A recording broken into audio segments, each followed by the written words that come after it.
Corona संकट के बीच आज मोदी कैबिनेट की अहम बैठक हुई। इस बैठक में कई अहम फैसलों पर मुहर लगी। माना जा रहा है कि किसानों और छोटे व्यापारियों के लिए राहत पैकेज का ऐलान हो सकता है।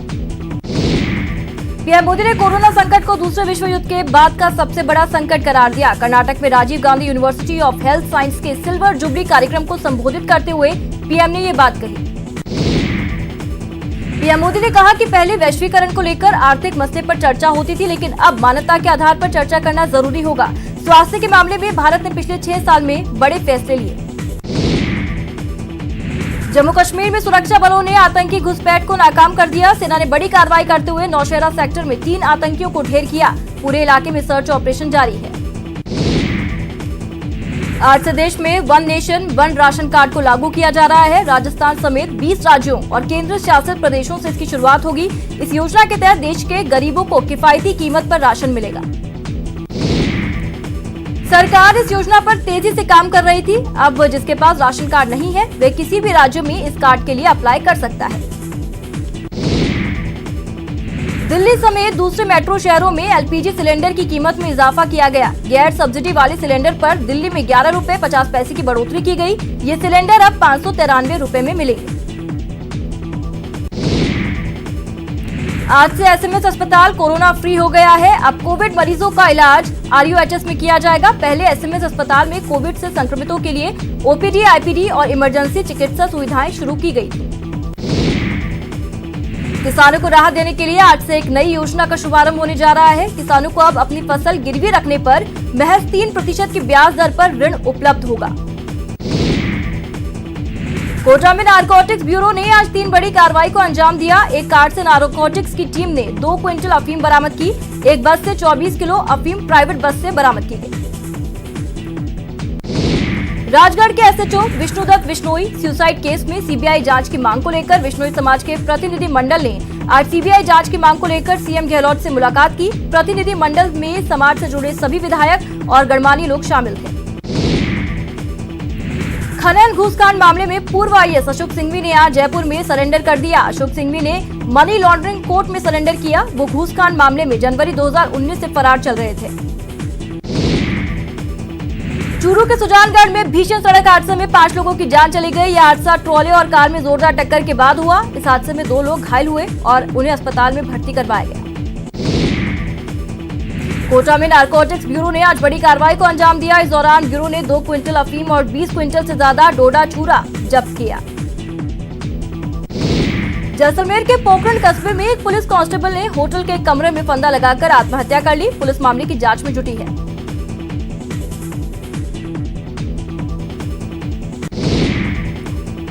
बॉलीवुड के मशहूर संगीतकार वाजिद खान का निधन हो गया। वाजिद ने अपने भाई साजिद के साथ मिलकर कई फिल्मों में संगीत दिया है।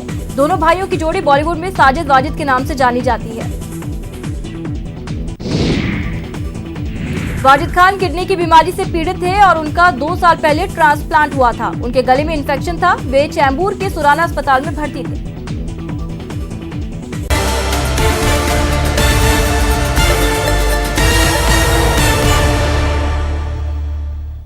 ब्रेक के बाद आपका स्वागत है और चलिए फटाफट खबरों के सिलसिले को आगे बढ़ाते हैं।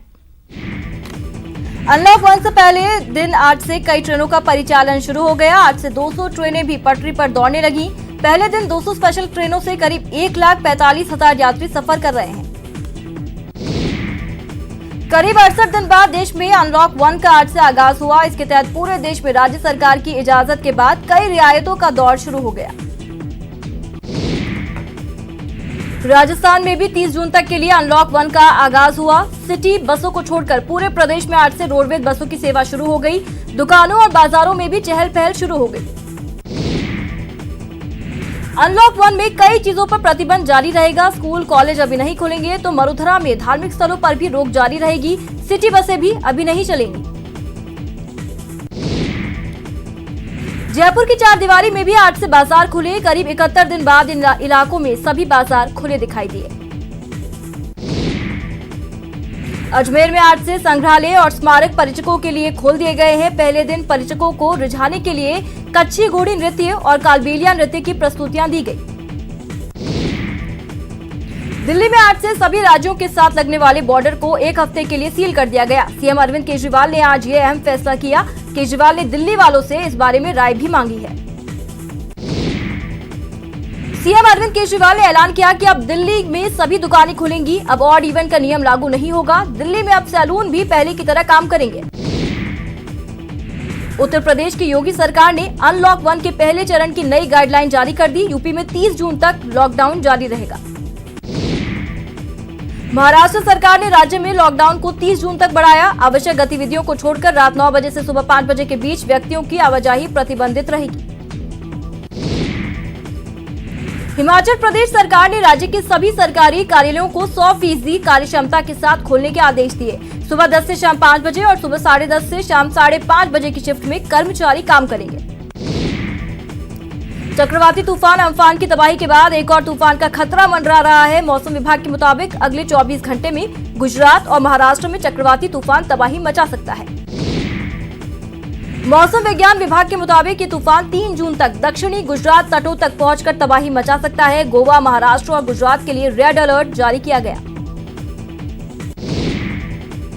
अमेरिका के साथ भारत की बढ़ती नजदीकियों पर चीन ने नाराजगी जताई। चीन ने भारत को सख्त हिदायत देते हुए कहा कि वो अमेरिका चीन के बीच चल रहे कोल्ड वॉर से दूर रहे। चीनी मुखपत्र ग्लोबल टाइम्स ने भारत को सलाह देते हुए लिखा, अच्छा होगा अगर भारत अमेरिका चीन के मामलों से दूर रहे। चीन ने चेतावनी देते हुए लहजे में लिखा है कि अगर भारत अमेरिका का साझेदार बनकर चीन के खिलाफ कुछ भी करता है तो कोरोना महामारी के बीच आर्थिक परिणाम बेहद खराब होंगे। भारत के पड़ोसी देश चीन ने कहा है कि बेहतर होगा कि भारत इस कोल्ड वॉर से बाहर रहे, जिससे कि दोनों देशों के बीच चल रहे व्यापारिक संबंध बने रहे। चीन का कहना है कि भारत के साथ व्यापारिक संबंध बेहतर बनाए रखना ही उसका लक्ष्य है। जासूसी के आरोप में पकड़े गए पाकिस्तान के 2 अधिकारियों को आज भारत छोड़कर पाकिस्तान वापस जाना है। पाक उच्चायोग के 2 अधिकारियों को रविवार को जासूसी के आरोप में पकड़ा गया था। सीमा विवाद पर नेपाल की सरकार ने भारत के साथ बातचीत के सुझाव से साफ इनकार कर दिया। नेपाल की संसद में वहां की केपी शर्मा ओली सरकार ने संविधान में संशोधन का बिल पेश किया। इस बिल के जरिए देश के राजनीतिक नक्शे और राष्ट्र प्रतीक को बदला जा रहा है। नोएडा के सेक्टर 64 इलाके की एक बिल्डिंग में भयंकर आग लग गई। आग एक कंपनी से दूसरी कंपनी तक पहुंच गई। दिल्ली के निर्माण भवन में अचानक आग लग गई। बिल्डिंग की 4थी मंजिल में आग लगने से हड़कंप का माहौल है। आग बुझाने में दमकल कर्मी जुटे हैं। देश में कोरोना वायरस के कुल मामलों की संख्या 1,91,000 के पार चली गई। अब देश में कोरोना के कुल 1,91,000 से ज्यादा केसेस हैं, जबकि 5,394 लोगों की मौत हो चुकी है। राजस्थान में कोरोना मरीजों की संख्या 8,980 हो गई है, जबकि आज 149 नए कोरोना पॉजिटिव केस सामने आए। राजस्थान में कोरोना से अब तक 198 लोगों की मौत हुई। कोटा में कोरोना पॉजिटिव मरीजों की संख्या लगातार बढ़ रही है। आज सुबह की रिपोर्ट में एक साथ 7 मरीजों की जांच रिपोर्ट पॉजिटिव आने के बाद हड़कंप मच गया। सभी मरीज गांधी चौक, धान मंडी, कोटड़ी और गोवर्धनपुरा के रहने वाले हैं। इन 7 मरीजों के साथ ही अब कोटा में पूरे कोरोना मरीजों की संख्या 473 तक जा पहुंची है। कोटा में रविवार को 13 मरीजों की कोरोना जांच रिपोर्ट पॉजिटिव आई। कोटा में पॉजिटिव रोगियों का आंकड़ा 465 तक जा पहुंचा।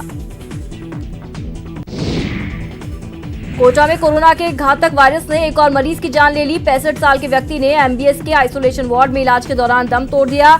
आज आई जांच रिपोर्ट में मृतक की जांच रिपोर्ट पॉजिटिव आई। आज भी दौसा में कोरोना के 2 नए मरीज सामने आए। दोनों मरीज बसवा तहसील इलाके के रहने वाले हैं। दोनों ही प्रवासी हैं। जैसे ही कोरोना पॉजिटिव मरीज मिले तो चिकित्सा विभाग की टीम मौके पर पहुंची और आसपास के क्षेत्रों में स्क्रीनिंग के साथ ही जो लोग कोरोना पॉजिटिव मरीजों के संपर्क में आए थे उनके सैंपल भी कलेक्ट किए गए। इधर दौसा में अब कोरोना पॉजिटिव मरीजों की संख्या 52 हो गई है। बीकानेर में भी कोरोना पॉजिटिव का आंकड़ा 100 के पार पहुंचा। कोरोना से बचाव के लिए आज भाजपा कार्यकर्ताओं ने यज्ञ का आयोजन किया, जिसमें केंद्रीय मंत्री अर्जुन राम मेघवाल भी मौजूद रहे। इस दौरान अर्जुन राम मेघवाल ने भी पूरे मंत्रोच्चार के साथ यज्ञ में आहुति दी और जल्द ही ईश्वर से कोरोना जैसी विश्व महामारी से निजात दिलाने की प्रार्थना की। कोटा में कोरोना के बढ़ते आंकड़ों के साथ मरीजों की रिकवर होकर घर लौटने वालों की संख्या में बढ़ोतरी देखी जा रही है। एक साथ 19 मरीजों को रिकवर होने पर डिस्चार्ज किया गया। मिशन वंदे भारत के तहत विदेशों में जयपुर फ्लाइट्स आने का सिलसिला लगातार जारी है। इसी क्रम में अब तक 16 इंटरनेशनल फ्लाइट्स के जरिए 2036 प्रवासी राजस्थानी अपने राज्य पहुंच चुके हैं। 12 शहर में और कुछ कस्बे और गांवों में कोरोना पॉजिटिव मरीज आने के बाद जिला प्रशासन ने कंटेनमेंट जोन घोषित करते हुए जीरो मोबिलिटी लागू कर दी है। 2 शहरी क्षेत्रों सीसवाली और समरानिया के पूरे इलाके को कंटेनमेंट जोन घोषित किया गया।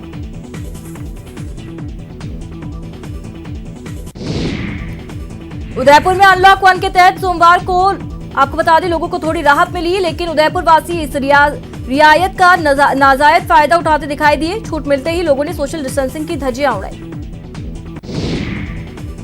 अनलॉक 1 में जहां एक और उदयपुर की सब्जी मंडी में लोग नियमों की धज्जियां उड़ाते दिखे और भारी भीड़ भी दिखाई दी,